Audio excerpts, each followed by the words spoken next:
Hey everybody, welcome to WithJosh.com. I'm Josh Skinner, and next to me is Taylor Sternberg from the hit Broadway musical, Jersey Boys. Hey. Thank you so much. Thanks for having me. So let's talk about your journey from LA to Broadway. What happened? Well, I was in college at the time, and I was doing this big show at the end, and I didn't get the role that I wanted. So I started making stuff up, and an agent came to see the show, and he really liked, I guess, the stuff that I did. So he signed me.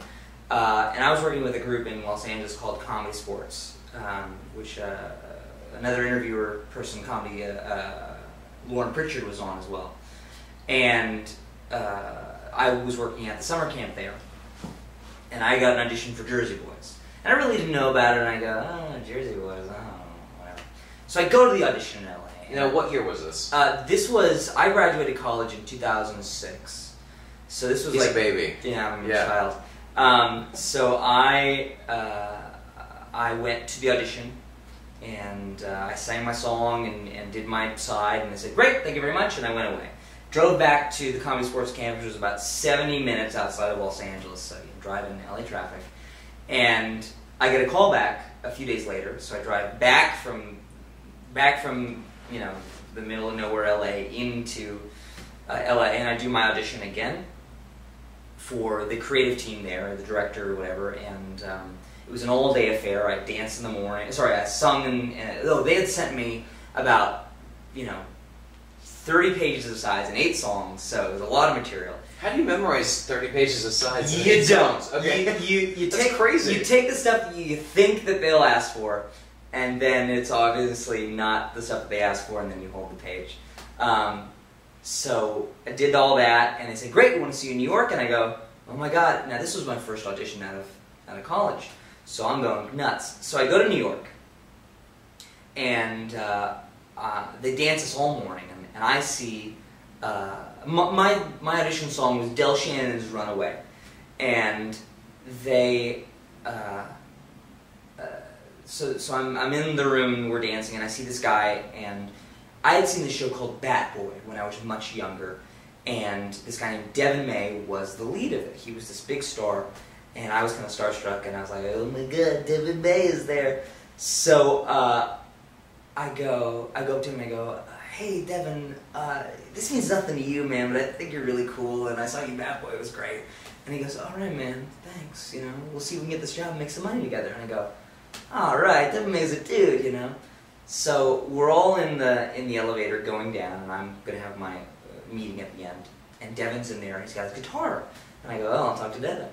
And I go, oh, Devin, what, you got your guitar, what are you playing? What are you singing? And he goes, oh, Del Shannon's Runaway. Oh, no. And I go, he got my song, that's never going to happen.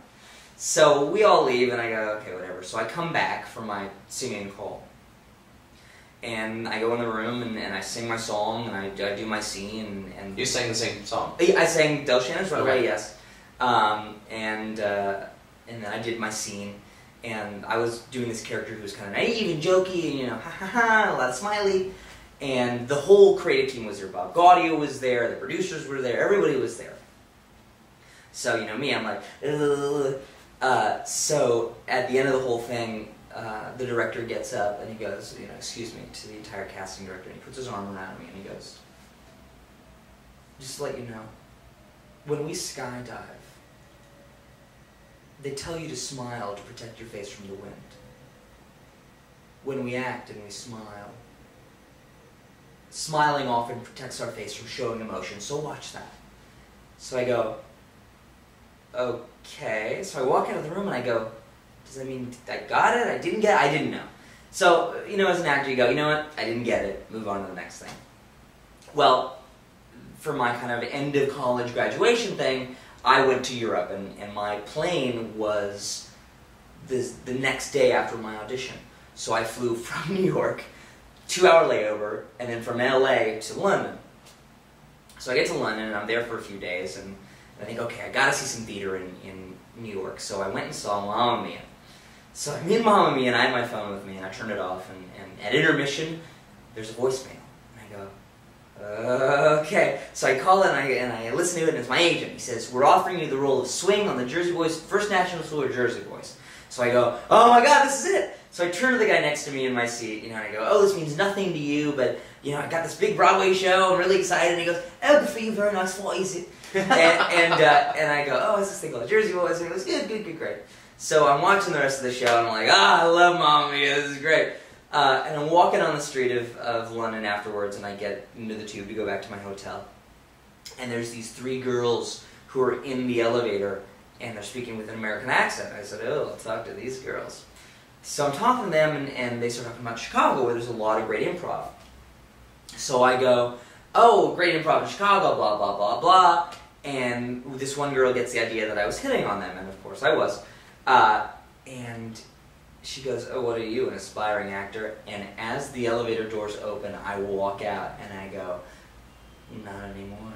And the elevator doors close, and I never see them again. That's kind of the kibosh in the whole story. How did you feel at that moment? I was like, this is, I couldn't feel better. I've got this big Broadway show. This is, the dream come true. And a few months later, I was in a room on 42nd Street, rehearsing for the first national tour of Jersey Boys. We rehearsed for 4 weeks, and then we ended up in San Francisco for 6 months, and then the rest of the tour happened, and saw the whole country for 2 years. Now, explain to our audience who they might not understand the lingo, the Broadway lingo. What does a swing mean? So a swing is basically a utility understudy. What happens is that ensemble members will be understudies for main roles, and then the swings are there to cover everybody else. Okay. So if one of the understudies goes on as a lead, we'll go on for that character. Or we also understudy lead roles as well. So instead of knowing, 1 or 2 understudy roles, we know 4 to 6 to 8 roles. I personally know 4 roles. I go on for the lead as Frankie Valli every once in a while, and I also go on as other roles as well. My last question is kind of important. Say there's somebody who's thinking about becoming an actor, and they aspire to be you on Broadway. Right. Any Well, that would advice? be me. I think it's important. I mean, when I was going through high school, I absorbed my whole. I usually say this first. I say if you're working hard, you're not working hard enough. The other thing is, when I was in high school, my whole life was theater. I skipped everything to do theater. I did shows. And my dad said, you really got to experience life. And I said, "Dad, this is my life. This is what I love. This is what I love to do." I remember it was my birthday one day, and I said, and I was scheduled to do an improv show. And I said, for my birthday, come see my improv show. That's what I want. You know what I mean? My life was all performing. And I understood what my dad said about experience life outside of that. And now that I've kind of gone through this professional world of theater, I think it's important to be a human first and be a performer second. And not to shut out all these people who have helped you get where you are. Don't lose sight of your friends. Don't lose sight of your family. Really connect with those people, because when you are not employed or when you are down, they are going to be your team. And also, go and do things that you wouldn't normally do. Go rock climbing, go fishing, go boating, because that's going to inform you as a performer, but also inform you as a human, and make yourself well-rounded, and you can have better relationships with people and better connections, and really, I think when you are a human, people will want to support you more, rather than saying, I'm an actor, come see my show, come see my show, come see my show. I, as a person, am more willing to support people who say, I appreciate what you do, I appreciate who you are as a person, I like who you are, I want to see you. I mean, why is this whole paparazzi world so huge? We want to see either train wrecks, or we want to see people that we love and adore and have a connection with. So don't lose sight of supporting the people that you love and trust in your everyday life.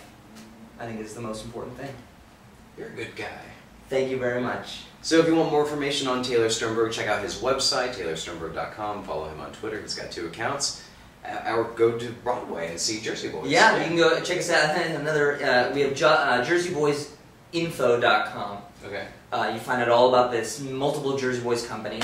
Come see us on Broadway. Come see, all my friends are on tour. They're in D.C. right now. Go see them, and just go see theater. You will do yourself a favor by going seeing good theater and supporting local performers. Speaking of theater, he's got to run. He's got a show in 90 minutes. Yeah. So, Taylor, thank you so much. Sure thing. Really Thanks for having me. Appreciate it. We'll see you online. Later. Peace.